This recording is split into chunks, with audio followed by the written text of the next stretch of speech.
Shalom, Jemaat GKI Klasik Solo. Hari ini kita akan bersama-sama kembali merenungkan firman Tuhan. Dan saya percaya Bapak Ibu Saudara-saudara sekalian pasti memiliki keinginan atau memiliki kerinduan untuk terus mendengar sabda Tuhan. Karena kita tahu firman Tuhan itulah yang menguatkan hidup kita, yang terus membuat kita dapat bertahan di dalam segala keadaan. Karena itu saya akan membacakan terlebih dahulu sebuah firman Tuhan dari kitab Yesaya pasal 49 ayat yang ke-15. Demikian bunyi firman Tuhan. Dapatkah seorang perempuan melupakan bayinya sehingga ia tidak menyayangi anak dari kandungannya? Sekalipun dia melupakannya, aku tidak akan melupakan engkau. Amin. Demikianlah firman Tuhan. Berbahagia setiap orang yang merenungkannya dan yang melakukannya dalam kehidupan hari lepas sehari. Bapak Ibu, saudara-saudara yang dikasihi Tuhan Yesus Kristus, kasih yang paling besar, kasih yang dalam, tulus, seringkali digambarkan sebagai kasih seorang ibu. Ya, dibandingkan yang lain, ibu memiliki kasih yang sangat dalam terhadap anaknya. Sehingga muncul peribahasa kasih ibu sepanjang jalan, kasih anak sepanjang penggalah. Yang berarti bahwa kasih ibu kepada anaknya itu tiada terputus sampai mati. Tetapi kasih anak kepada ibu seringkali amat sedikit, bahkan dapat hilang. Nah, hal ini menandakan bahwa normalnya, pada umumnya, seorang ibu mengasihi anaknya itu dengan kasih yang tidak tergantikan, kasih yang luar biasa, kasih yang berlaku seumur hidupnya. Bayangkan saja dari sejak dalam kandungan, yang merasakan gerakan-gerakan anaknya, muncul kasihnya. Hingga anaknya sebesar apapun, sudah setua apapun, di mata seorang ibu, dia tetap seorang anak. Bahkan sesalah apapun anaknya, terkadang seorang ibu selalu ingin mendekap, merangkul, walau dunia mungkin mencibir tindakannya. Segagal apapun anaknya, seorang ibu akan selalu mendukung anaknya untuk bangkit kembali, berdiri dan kembali berusaha. Apapun akan dilakukan dan tidak segan mengorbankan kepentingannya sendiri untuk anaknya.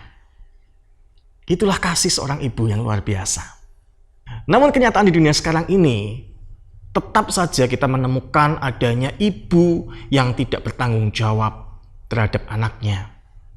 Seorang ibu yang membuang anaknya setelah beberapa hari dilahirkan.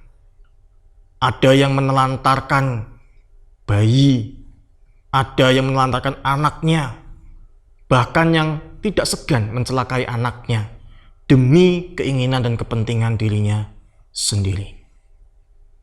Di tengah-tengah keadaan dalam bacaan kita umat Israel yang kalah ketika Yerusalem jatuh, diserbu oleh Nebukadnezar.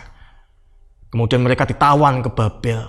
Bangsa Israel merasa bahwa Tuhan seolah-olah meninggalkan mereka. Mereka terpuruk. Puluhan tahun lamanya menantikan pertolongan Tuhan dalam pembuangan. Tetapi seolah belum ada wujudnya, tanda-tandanya, belum ada hasilnya sama sekali. Dan di saat seperti itulah firman Tuhan mengingatkan bangsa Israel melalui Yesaya, yaitu bahwa kasih Allah itu jauh lebih besar dari kasih seorang ibu kepada anaknya. Inilah yang menjadi penghiburan kita, saudara. Melalui firman Tuhan hari ini, hendak menegaskan pada kita bahwa sekalipun ibu di dunia ini ada yang jahat, melakukan hal yang buruk terhadap anaknya, tapi kasih Allah tidak akan pernah melupakan dan menelantarkan umatnya. Tidak akan pernah. Sekalipun seorang ibu bisa mengabaikan kebutuhan kasih anaknya, Tuhan tidak akan pernah melupakan kita. Dia akan terus mengasihi saudara dan saya.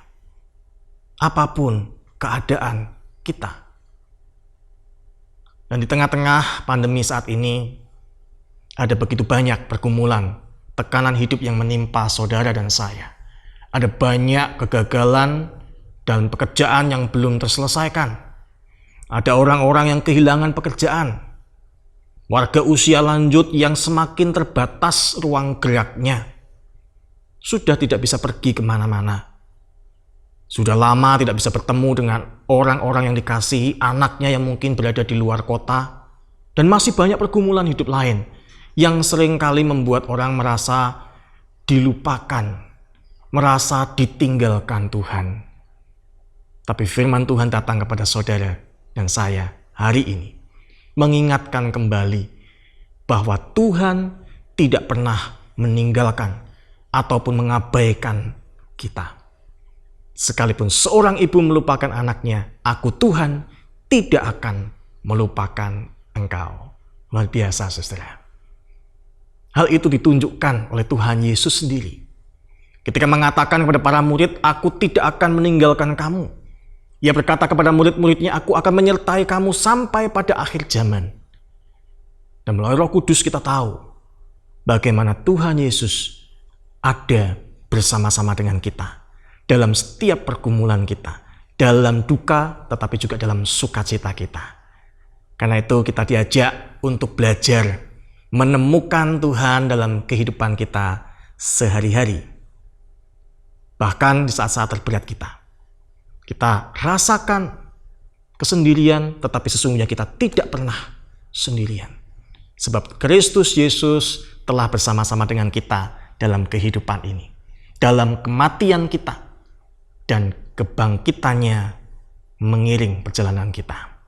Demikian kita hidup dan menghadapi kematian dengan percaya bahwa kita ada bersama-sama dengannya dalam kebangkitan untuk selama-lamanya. Amin. Tuhan Yesus memberkati kita semua. Mari kita berdoa.